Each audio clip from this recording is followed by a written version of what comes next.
गृह मंत्री आदरणीय अमित शाह जी गुजरात का प्रतिनिधित्व करते हैं, प्रधानमंत्री जी उत्तर प्रदेश से प्रतिनिधित्व करते हैं। सभापति जी, यह संयोग भारत के इतिहास में 3 बार बना है। पहली बार जब सरदार पटेल गुजरात से थे और पंडित नेहरू उत्तर प्रदेश से थे तो स्वतंत्रता का काल था। दूसरी बार लाल कृष्ण आडवाणी जी गृह मंत्री थे और अटल बिहारी वाजपेयी जी उत्तर प्रदेश से थे, तब भारत ने 21वीं सदी में प्रवेश किया था। आज जब अमित शाह जी गुजरात से हैं और मोदी जी यूपी से हैं तो भारत ने अमृत काल में प्रवेश किया है।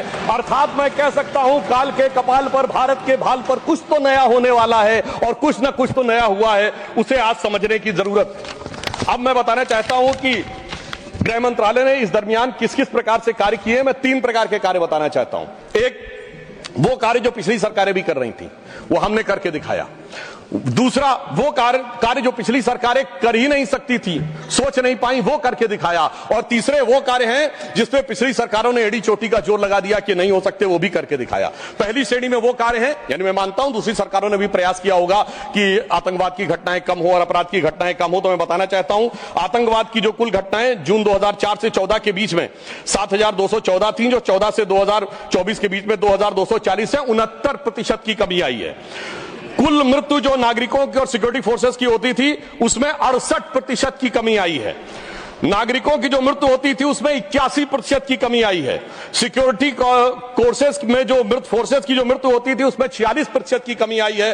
और मैं एक महत्वपूर्ण बात बताना चाहता हूं, स्टोन पेल्टिंग के इंसिडेंसेस 2010 में 2654 थे, अब 0 हैं।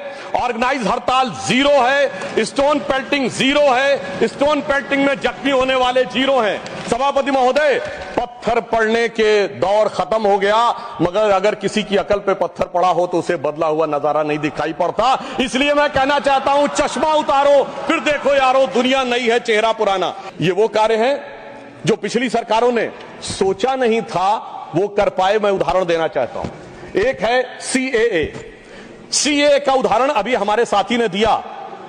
मैं याद दिलाना चाहता हूं इसी संसद में एक वो दौर था जब इनकी नेता ममता बनर्जी जी ने भारत के इतिहास में इकलौती बार जब चेयर के ऊपर फाइल फेंकी थी, किस बात को लेकर कि बांग्लादेशी घुसपैठियों के बारे में चर्चा करने का मौका नहीं दिया जा रहा है। और आज मैं कहना चाहूंगा कितना बड़ा बदलाव दिखता है कि जिन लोगों ने इतना बड़ा कार्य किया था वो आज कितना पीछे हट गए। इसे कहते हैं कि वक्त के साथ इंसान कैसा बदलता है। सीए पे मैं कहना चाहूंगा, सीए गृह मंत्रालय का विषय है, नागरिकता, और ये एक संसद के द्वारा पारित कानून था, परंतु राज्य विधानसभाओं ने उसके खिलाफ प्रस्ताव पारित कर दिया। यह सरासर कानून का उल्लंघन था, सरासर संविधान का उल्लंघन था, और मैं कह सकता हूं इसके द्वारा संविधान खतरे में था।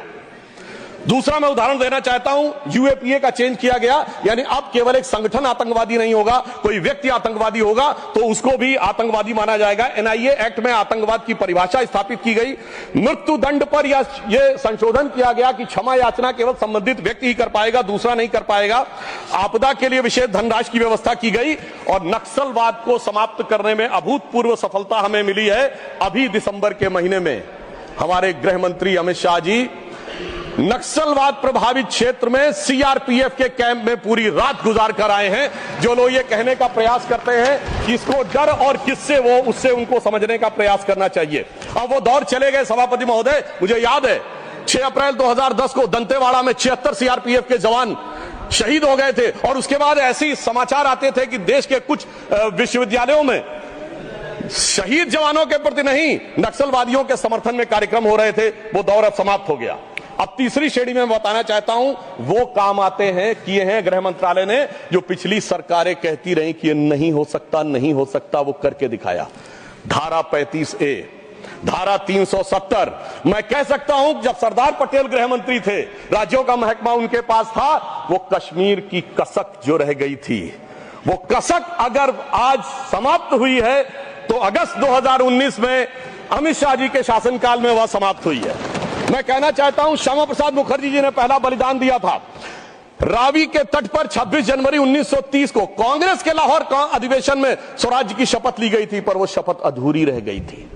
तो सरदार पटेल के दिल में कसक थी श्यामा प्रसाद मुखर्जी जी का बलिदान था और अटल जी के दिल में वेदना थी। उन्होंने कहा था 15 अगस्त का दिन कहता आजादी अभी अधूरी है, सपने सच होने बाकी हैं, रावी की शपथ न पूरी है। परंतु वो शपथ किसने पूर्ण की? प्रधानमंत्री श्री नरेंद्र मोदी जी के नेतृत्व में हमारे वर्तमान गृह मंत्री श्री अमित शाह जी ने उसको पूरा किया। और इसी के साथ मैं एक पंक्ति में कहना चाहूंगा, इतना बड़ा परिवर्तन भारत के इतिहास में आया कि अपनी सरकार की तरफ से और प्रधानमंत्री जी की तरफ से कि दर्द की रात गई, गम के जमाने भी गए और मोदी जी के हिम्मत से कई दाग पुराने भी गए।